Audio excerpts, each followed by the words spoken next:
के तमाम देशों ने बहुत कम आर्थिक संसाधन होने के बावजूद शिक्षा पर सबसे ज़्यादा धन खर्च करके और उस देश की शिक्षा को समान और मुफ्त करके आज वो हमसे बहुत आगे निकल गए। हमें तुम्हारा कुछ नहीं चाहिए। हमारे बच्चे भारत में अगर उन्हें रोजगार नहीं मिलेगा तो दुनिया के तमाम देशों में जाकर इतना पैसा विदेशों से इस देश में भर देंगे कि जो अभी तक देश आर्थिक रूप से जो तुमने गरीबी में जिसे ढकेल दिया है उसे अमीरी की ओर बढ़ा देंगे। ऐसा हुनर हमारे बच्चों में आ जाएगा। जब एक पुस्तक होगी, एक पाठ्यक्रम होगा, तब आ जाओ दंगल में कौन आगे निकलता है, कौन किसको पछाड़ सकता है। सही ज्ञान का परीक्षण तभी होगा जब एक समान शिक्षा होगी।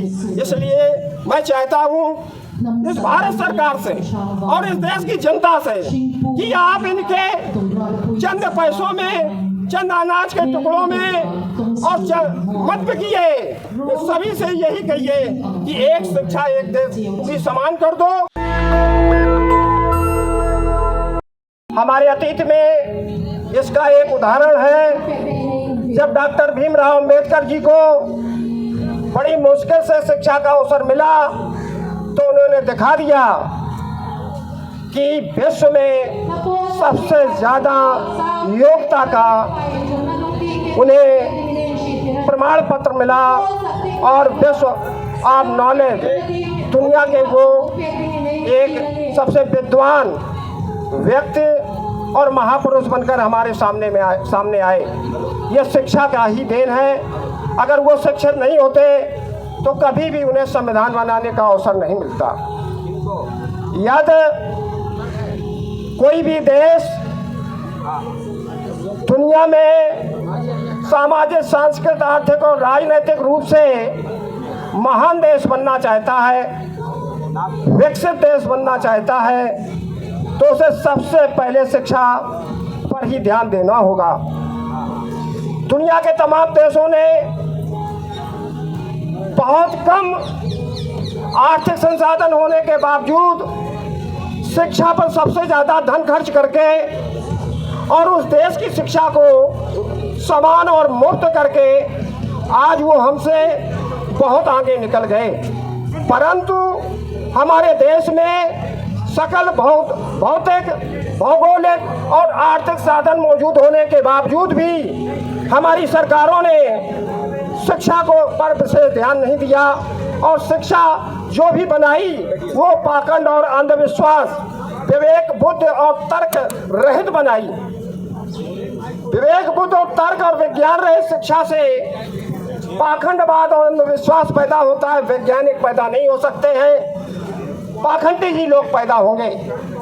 इसीलिए हमारे देश में पाखंडी लोग पैदा हो रहे हैं, वैज्ञानिक लोग पैदा नहीं हो रहे हैं। हम सुई से लेकर और हवाई जहाज तक का जो भी आविष्कार हुआ दुनिया के तमाम छोटे से लेकर बड़े देशों ने बनाया। और हमने क्या बनाया? हम सिर्फ भगवान पैदा करते रहे, देवी देवता ही पैदा करते रहे। साथियों, शिक्षा पे सभी लोगों को और इस देश को प्रथम आवश्यकता समझते हुए सबसे ज़्यादा ध्यान शिक्षा पर देना होगा और इस देश की सारी शिक्षा को एक समान करके उसे मुफ्त करना होगा।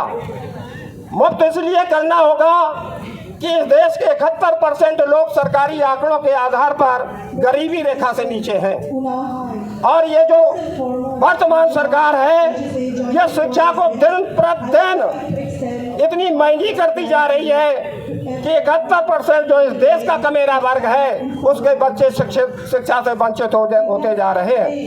इतना ही नहीं, अतीत में अभी 150 वर्ष ये हुए, 150 वर्ष से अधिक मुझे शिक्षा ग्रहण करने का अधिकार भी नहीं दिया गया। अभी 150 सालों से मुझे जो कुछ शिक्षा का अधिकार मिला, हमारे बच्चों ने, हमारे पुरखों ने रात दिन मेहनत करके और इस देश में ऐसे ऐसे महापुरुष पैदा किए कि आज जिन्हें हजारों साल से जिनका शिक्षा पर अधिकार था, वो उनका सामना भी नहीं कर सकते हैं। इसलिए हम चाहते हैं कि इस देश में एक समान और निःशुल्क शिक्षा हो और शिक्षा वैज्ञानिक हो, बुद्ध विवेक और तर्कयुक्त हो। हमें पाखंडी भेदभाव वाली शिक्षा नहीं चाहिए, नहीं चाहिए। हम सब लोग जो ये लड़ाई लड़ रहे हैं, ये दिल्ली का एक ऐतिहासिक स्थान है। यहाँ से देश की जनता ने जो आवाज लगाई, उस आवाज का परिणाम भले ही कुछ दिनों के बाद मिला हो, लेकिन परिणाम अगर सच्चाई की आवाज उठाई गई है तो सरकार को झुकना पड़ा है और वो बात मानी गई है। इसी जंतर मंतर से देश की आजादी की लड़ाई जब हमारे पुरखों ने उठाई, देश को आजाद होना पड़ा। आरजेक संघ जो समान शिक्षा की बात और निःशुल्क शिक्षा की बात करता है, मुझे पूरा विश्वास है कि समय जो भी लगे, लेकिन ये आरजेक संघ का ये मिशन और ये मांग एक ना एक दिन जरूर पूरी होगी। और हम सब लोगों को अगर अपने बच्चों का और देश का भविष्य बनाना है तो हमें पेंशन नहीं चाहिए, हमें इनका अनाज नहीं चाहिए, हमें मिड डे मील नहीं चाहिए, हमें बच्चों को ड्रेस और जूते मोजे नहीं चाहिए। हमें सिर्फ एक समान शिक्षा दे दो, हमें एक समान और मुफ्त शिक्षा दे दो। हमें तुम्हारा कुछ नहीं चाहिए।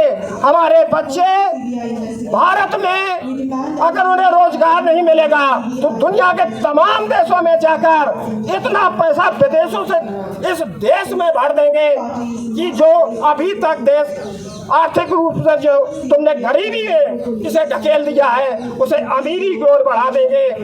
ऐसा हुनर हमारे बच्चों में आ जाएगा। और एक बात कहना चाहते हैं कि आज जो साक्षात्कार है वो वही है एक द्रोणाचार्य के द्वारा एकलव्य का अंगूठा काटने वाला। हम शिक्षा से और सरकारी सेवाओं से साक्षात्कार बिल्कुल नहीं चाहते हैं।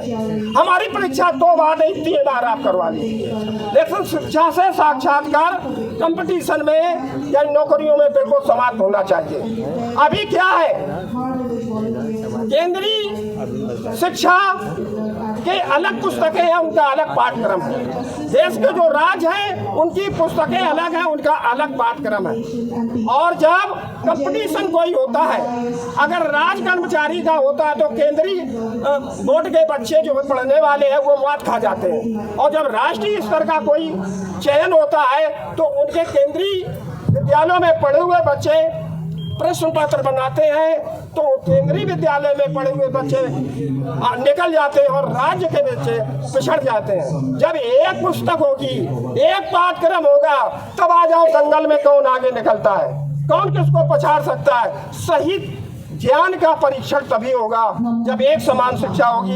इसलिए मैं चाहता हूँ इस भारत सरकार से और इस देश की जनता से कि आप इनके चंद पैसों में, चंद अनाज के टुकड़ों में और मत बिकिए। सभी से यही कहिए कि एक शिक्षा एक देश भी समान कर दो और निःशुल्क कर दो, मुझे कुछ नहीं चाहिए। इन्हीं शब्दों के साथ मैं सरकार से ये निवेदन करता हूँ कि अगर आप सच्चे राष्ट्रवादी हैं तो ये धर्म और संप्रदाय की नफरत फैलाना खत्म कर दें और शिक्षा पर ही फोकस दें। आप ऐसा अगर करेंगे तो निश्चित रूप से ये आप राष्ट्रवादी कहलाएंगे। अगर आपने राष्ट्रवाद को दबाकर और सांप्रदायिकता को बढ़ाने का काम किया तो ये देश के लिए और देश की जनता के लिए एक बहुत बड़े घातक सरकार के रूप में ये सरकार होगी। इसलिए वो अपने दिमाग को खोल ले और राष्ट्र में काम करे, शिक्षा को मजबूत करे, एक समान करे, निःशुल्क करे। जय आरजेक, जय शिक्षा। नेशनल दस्तक की आपसे गुजारिश है कि अगर इसको बचाना चाहते हैं तो नेशनल दस्तक को सब्सक्राइब करने के लिए रेड कलर के सब्सक्राइब बटन को दबाएं, फिर बेल आइकन की घंटी दबाएं। नेशनल दस्तक को बचाने के लिए बहुत जरूरी है कि हर खबर को शेयर करें, लाइक करें, कमेंट जरूर करें।